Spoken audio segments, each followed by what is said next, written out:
नमस्कार मित्रांनो, मी तुमच्या सर्वांचा मित्र प्रशांत. आज निरपेक्ष या यूट्यूब चॅनल व प्रशांत पवार या फेसबुक पेजवर आपलं सर्वांचं मनपूर्वक स्वागत आहे.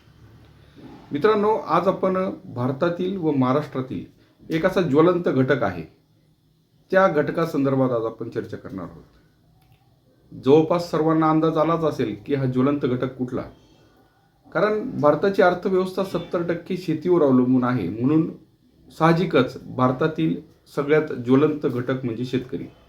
आज आपण शेतकरी या विषयावर आणि शेती संदर्भात शेतकऱ्याचे अडचणी, सरकारकडून शेतकऱ्याच्या अपेक्षा या संदर्भात आज आपण चर्चा करणार आहोत. आज जर तुम्ही गेल्या काही 8-15 दिवसाची गोष्ट बघाल तर गेल्या 2 महिन्यापूर्वीची जर गोष्ट बघाल तर महाराष्ट्रावर थोडंसं दुष्काळ पडण्याचे सावट होते. बऱ्याच ठिकाणी पावसाची खूप कमतरता होती. शेतकरी पावसाची एकदम चातकासारखी वाट बघत होता. परंतु नंतर जो उशिराचा परतीचा पाऊस इतका आला की त्या पावसाने अक्षरशः थैमान घातलं. म्हणजे जे थोडेफार पिकं आलेले होते ते सुद्धा पाण्याखाली गेले. काही जिल्ह्यांमध्ये तर जवळपास सर्वच पिकांमध्ये डोक्या इतकं पाणी साचलेलं होतं. त्यामुळे हातातोंडाशी आलेला जो घास होता तो सुद्धा या अस्मानी संकटाने हिरावून घेतलेला आहे. त्याचबरोबर आज जर विचार केला, हे अस्मानी संकट हे काय आपल्या हातात नाही, हे काही सरकारच्या हातात नाही. या अस्मानी संकटाला सुद्धा आपणच कुठेतरी जबाबदार आहोत, हे सुद्धा मान्य करावं लागेल. परंतु जास्त विषयांतर न करता मी तुम्हाला एक सांगायचं आहे की अस्मानी बरोबर सुलतानी संकट सुद्धा महाराष्ट्रावर आणि भारतावर खूप मोठ्या प्रमाणात आहे. या शेतकऱ्यांवर हे सुलतानी जे संकट आहे, आज जर विचार केला तर अतिशय काबाड कष्ट करून त्या पिकाला पाणी भरून हा कांदा शेतकऱ्यांनी पिकवला होता. आज जर विचार केला की उन्हाळ कांदा जो शेतकऱ्यांनी साठवून ठेवलेला होता की ह्याच आशेने की येत्या काळात हा कांदा आपण साठवून ठेवलेला, याला चांगले दर मिळतील, या हिशोबाने हा कांदा साठवलेला होता. परंतु आजच्या कांद्याचे जर भाव विचार करता, आज 700-800 पर्यंत उन्हाळ कांद्याची रेट गेलेली आहे. आज जर 3-4 महिने कांदा साठवल्यावर सुद्धा जर 700-800 रुपये रेट मिळत असतील तर हा कांदा जवळपास मायनसमध्ये शेतकऱ्याला विकावा लागू राहिला.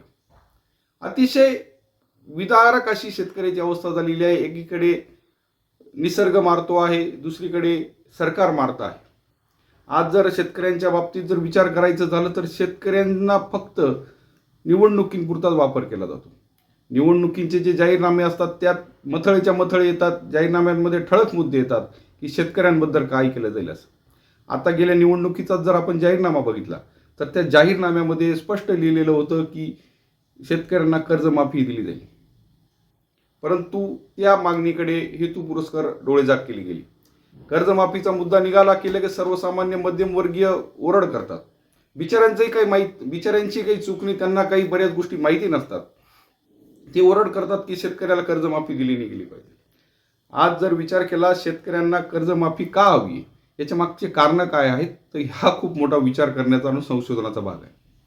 निवडणुकींपुरता आश्वासन दिले जातात व ते आश्वासन कधीही पूर्ण होत नाही आणि हा भोळा बावडा बिचारा शेतकरी या आश्वासनांना भुलून या नेत्यांना, या सरकारला मतं देत असतो.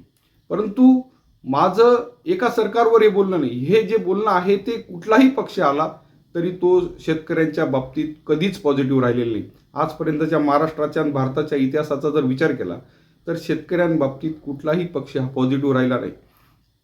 शेतकऱ्याच्या मागण्या या कायम अपूर्णच ठेवायचा असा एक त्यांनी अजेंडाच राबवलेला आहे. कारण शेतकऱ्याच्या मागण्या जर पूर्ण केल्या तर शेतकरी हा सदन होईल व आपल्याला निवडणुकीत कार्यकर्ते राहणार नाही. हा एक मोठं धोरण या संदर्भात या सर्व राजकीय पक्षांचा आहे. आज जर विचार केला, आता कर्ज पुरवठ्याबाबतीतच आपण एक विचार घेऊ. कर्ज पुरवठा देताना आज शेतकऱ्याकडे 2-2, 5-5, 10-10 एकर जमिनी असतात. आज कुठेही जमिनींच्या किमती बघितल्या तर जमिनींच्या किमती ह्या लाखो गगनाला भिडलेल्या आहेत. आणि त्या जमिनींच्या व्हॅल्युएशनचा जर विचार केला, समजा आज जर एखाद्या शेतकऱ्याकडे 10 एकर जमीन असेल, तिचं व्हॅल्युएशन 20 लाखाप्रमाणे 2 कोटी रुपये असेल, पण त्याच्या अगेन्स्ट शेतकऱ्याला कर्ज हे अतिशय निग्लिजिबल दिलं जातं. म्हणजे जास्तीत जास्त ज्या प्रायव्हेट बँक असतात, म्हणजे ICICI, HDFC वगैरे सारख्या बँका जास्तीत जास्त 2 लाख रुपये एकरी कर्ज देतात व NDCC वगैरे अशा ज्या कोऑपरेटिव्ह बँका आहेत त्या फक्त 30 ते 40 हजार रुपये एकरी शेतकऱ्याला कर्ज पुरवठा करत असतात. आज जर विचार केला 2 कोटी रुपयाची जमीन तारण ठेवून त्या शेतकऱ्याला फक्त 10 ते 15 लाख रुपये कर्ज मिळतं. हा खूप मोठा भेदभाव शेतकऱ्यांच्या बाबतीत आणि उद्योगधंद्यांच्या बाबतीत केला जातो. आज जर उद्योगधंद्यांचा विचार केला तर 1 कोटीचा प्रोजेक्ट असला आणि 1 कोटीचं जर मॉर्गेज दिलं गेलं तर त्या उद्योगधंद्याला, त्या उद्योजकाला जवळपास 70 ते 80 लाखाचं कर्ज हे दिलं जातं. परंतु आमच्या बिचाऱ्या शेतकऱ्याला 2-2 कोटींच्या जमिनी तारण घेऊन फक्त 10 ते 15 लाख रुपये कर्ज दिलं जातं. त्यामुळे शेतकरी धड पोटही भरता येत नाही, धड विकासही करता येत नाही आणि त्यामुळे शेतकरी सर्व बाजूंनी असा पिचला गेलेला आहे. आणि कर्जमाफीच्या संदर्भातलं धोरण सरकारने जाहीर केल्यामुळे शेतकऱ्यांना वाटलं की आता इथून पुढे कर्जमाफी होईल. परंतु त्यांनी या कर्जमाफीच्या मागणीकडे हेतुपुरस्सर दुर्लक्ष केलेलं आहे. आणि आज जर बघितलं तर बँकांची एकदम सक्तीने वसुली चालू केलेली आहे. कर्ज घेतलेलं असतं तर ते भरावं लागतं, या मताचा मी आहे आणि शेतकरी सुद्धा आहे. परंतु कर्ज का भरलं जात नाही या मागचा विचार केला गेला पाहिजे. या मागचा विचार सरकारने व इतर लोकांनी केला गेला पाहिजे अशी आमची शेतकऱ्यांची मागणी आहे. कर्जमाफीची वेळ काय येते, कर्जमाफीची मागणीची वेळ काय येते की अशा अनेक आसमानी व सुलतानी संकटांमुळे कर्जमाफी मागण्याची वेळ येते. आज जर विचार केला तर NDCC बँकेमध्ये अनेक जे मोठे मोठे राजकारणी आहेत, मोठे मोठे संचालक होते, डायरेक्टर होते, यांच्यावर अक्षरशः कोट्यावधी रुपयाचं कर्ज आहे. तरी सुद्धा त्या बँकांनी त्यांचा लिलाव वगैरे अजून केलेला नाही. परंतु जे आमचे सामान्य शेतकरी आहेत ज्यांच्यावर 2 लाख, 5 लाख, 10 लाख असे कर्ज आहेत, त्यांच्या 2-2, 5-5, 10-10 लाखाकरता त्यांच्या 2-2 कोटीच्या जमिनीचे लिलाव या NDCC बँकेने लावलेले आहेत. आम्हाला कर्ज भरण्याबद्दल कुठल्याही प्रकारचा दुमत नाही, परंतु हे जे मोठे ठेवीदार आहेत, हे जे मोठे कर्जदार आहेत, यांना सुरुवातीला ह्या मोठ्या माशांना वर कारवाई झाली तर आपोआप छोटे मासे सुद्धा कर्ज भरतील.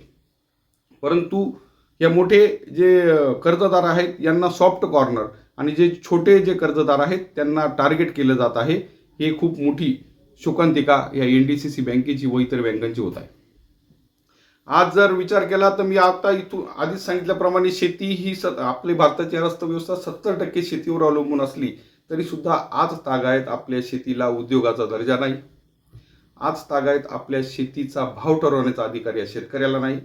म्हणून हे जे प्रमुख कारण आहेत हे शेतकरी मागे राहण्याचं कारण आहे. अनेक वर्षापासून स्वामीनाथन आयोग लागू झालेला आहे, परंतु स्वामीनाथन आयोग शिफारस केलेली आहे, परंतु अजून सुद्धा स्वामीनाथन आयोग लागू केला जात नाही. ही खूप मोठी शोकांतिका आपल्या महाराष्ट्रातील व आपल्या भारतातील शेतकऱ्यांवर.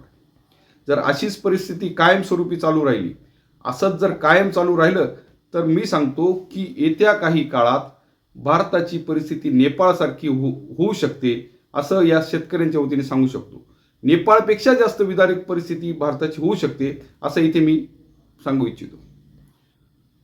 म्हणून या शेतकऱ्यांच्या मागणीबद्दल, या शेतकऱ्यांच्या सगळ्या धोरणांबद्दल सरकारने अतिशय पॉझिटिव्हली विचार करावा. एवढं बोलून इथेच थांबतो. जय हिंद, जय महाराष्ट्र. धन्यवाद.